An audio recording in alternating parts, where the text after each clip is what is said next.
Hey, everybody. How are you? Came on here. I forgot to put some lip gloss on.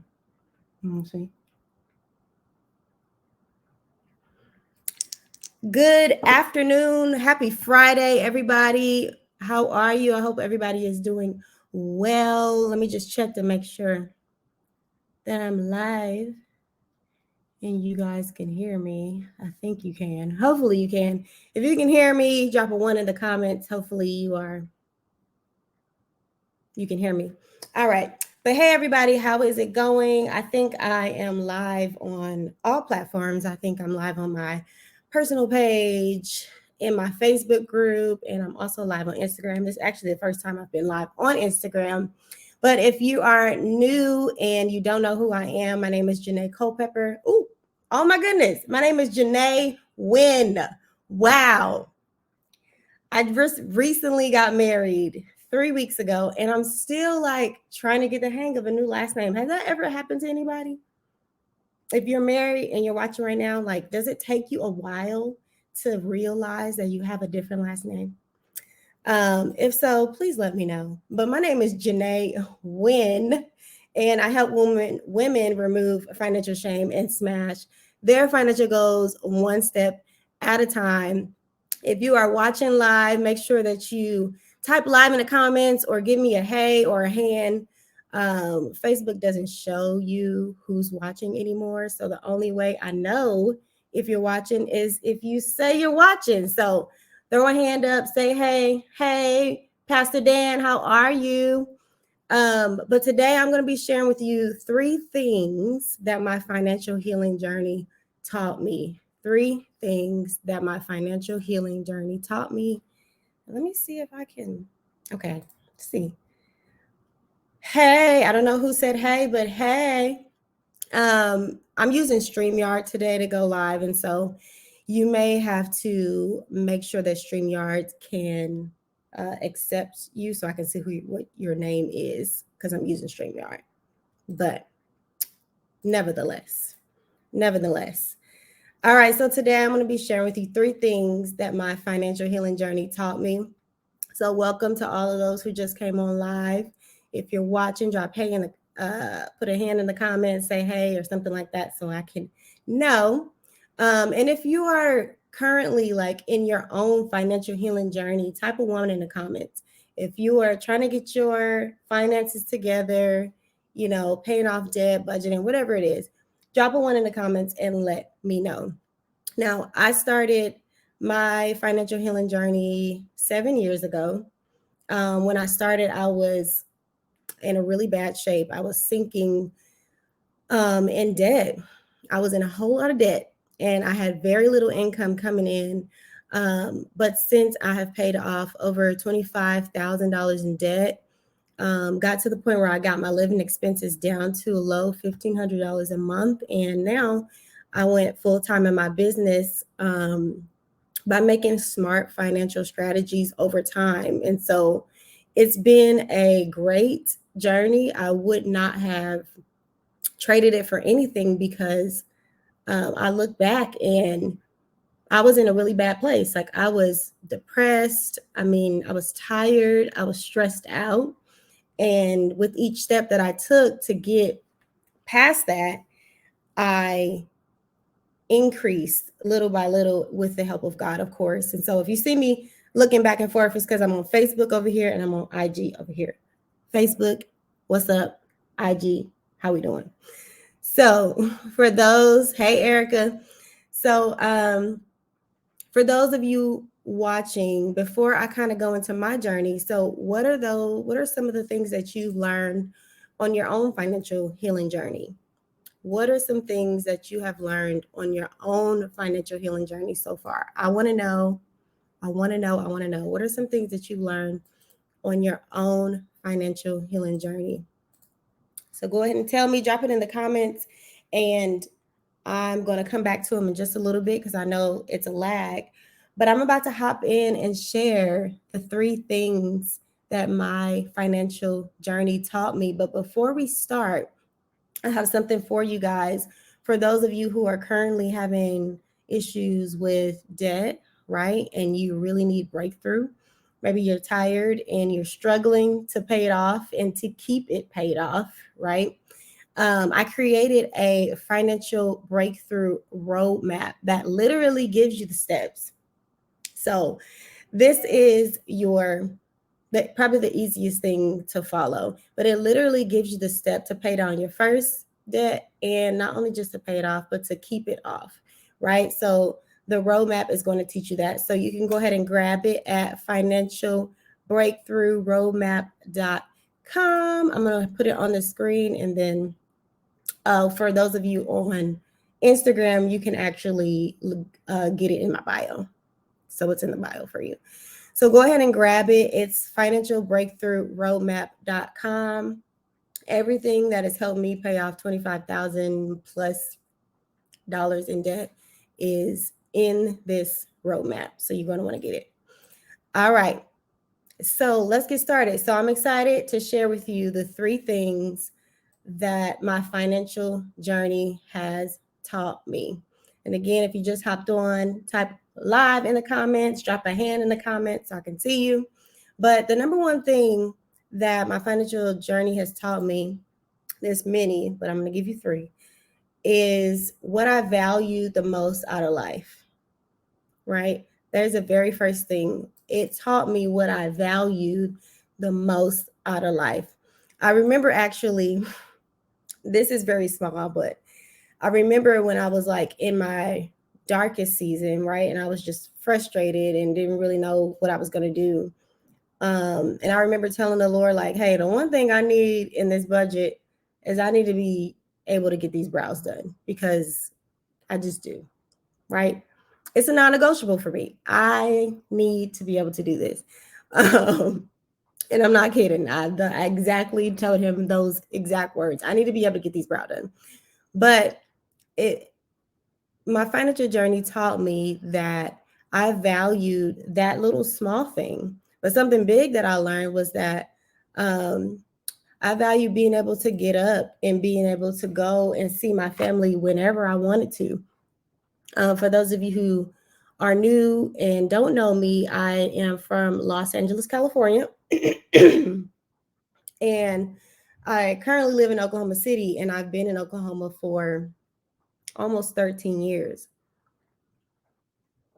So when I was in my struggle season, right, I realized that, man, I'm in such bad shape right now that I couldn't even get up and go see my family if I wanted to, right? So that was one of the things that I realized through going through that I valued. I valued being able to get up, buy a plane ticket, and go see them whenever I wanted to, period. Right? I learned that I really enjoy going shopping without having a limit. And for those of you who know me, and for those of you who are in the group, in the Financial Healing Sisterhood community, I say all the time that I hate going shopping, because I really do. I do not like physically going into the mall and like looking through things, and I don't enjoy it. But I do enjoy having good quality clothing, right? And not having a cap on how much I can buy of it. I enjoy that. So I realized one of the things that my financial journey taught me was that I enjoy going shopping without a limit. Another thing it taught me was that I love to give without a limit, right? One of the things I learned was the gratitude and the opportunity to be able to give to somebody, whether that's money, your time, your talent, birthday gifts, whatever that is. I enjoy being able to give. I enjoy being able to give to church. I enjoy being able to pay someone's rent off, buy them a trip. Those things are what I would value, right? That's what I value doing. I also learned that money isn't the most important thing in life, but it does give me options. So even though I'm a financial professional and I teach people about money, but I also teach them the value of money, and it's not necessarily money, it's the things that God wants you to be able to do with the money, right? He wants to give you options. He wants you to have abundance, right? So point number one is, the first thing that my financial journey taught me was that what I valued the most out of life. And those were just a few things. And number two, the second thing that my financial healing journey taught me is what stewardship really is. We hear a lot about stewardship. We hear a lot of people talk about stewardship.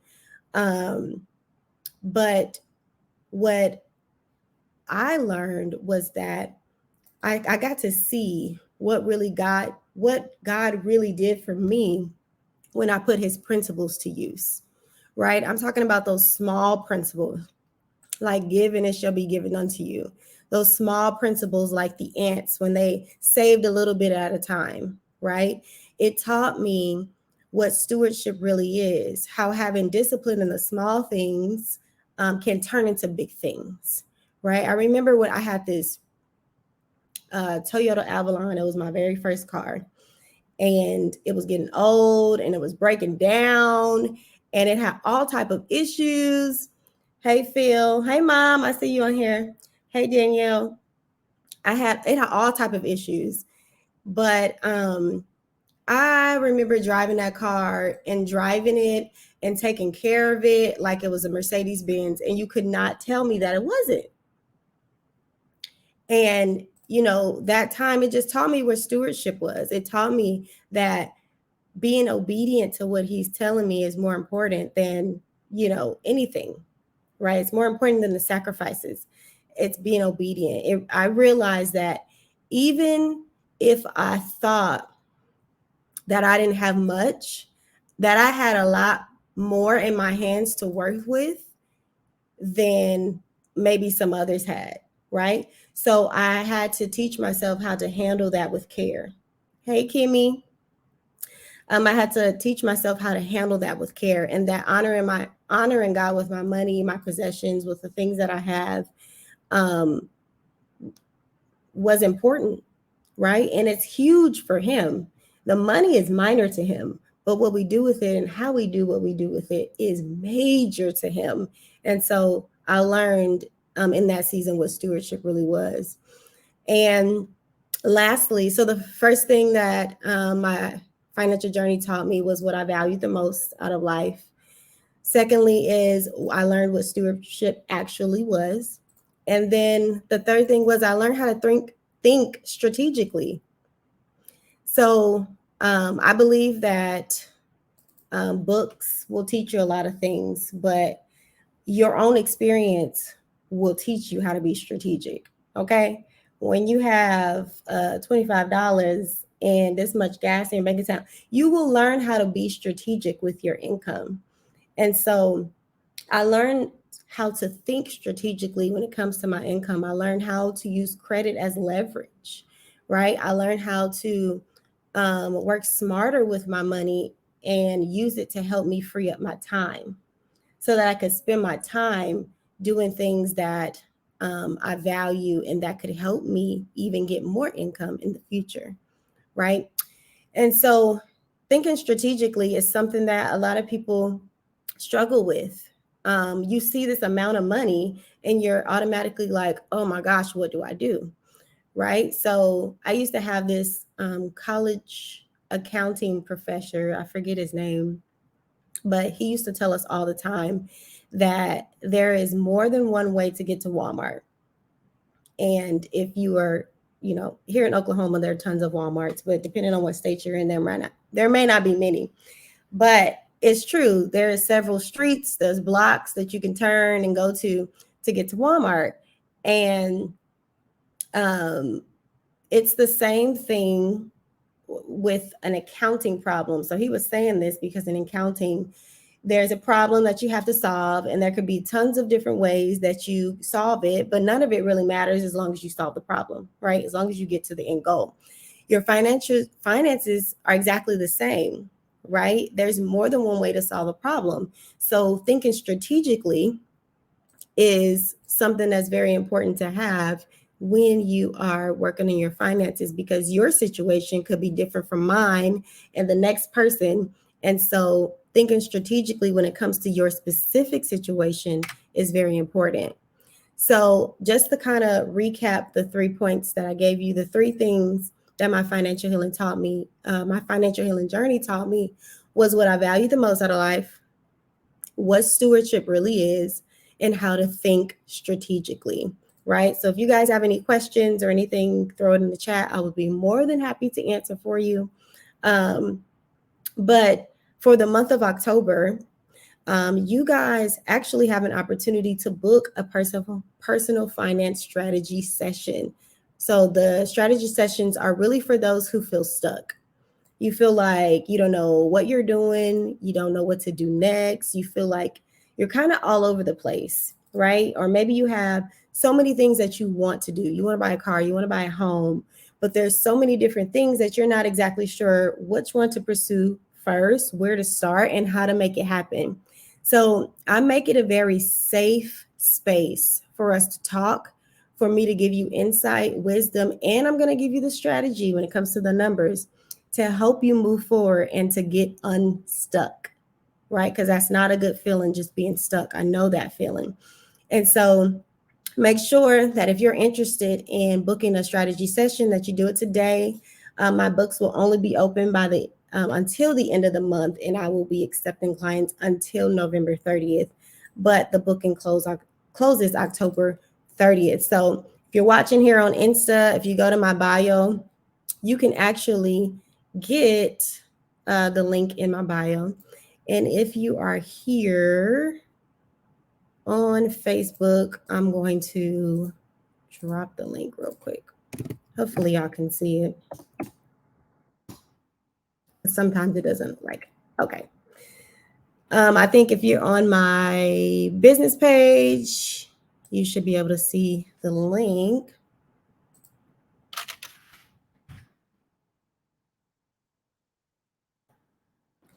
And if you're on the other platforms, let me just go in real quick and give it to you. If you're on the other platforms. Okay, cool. There we go.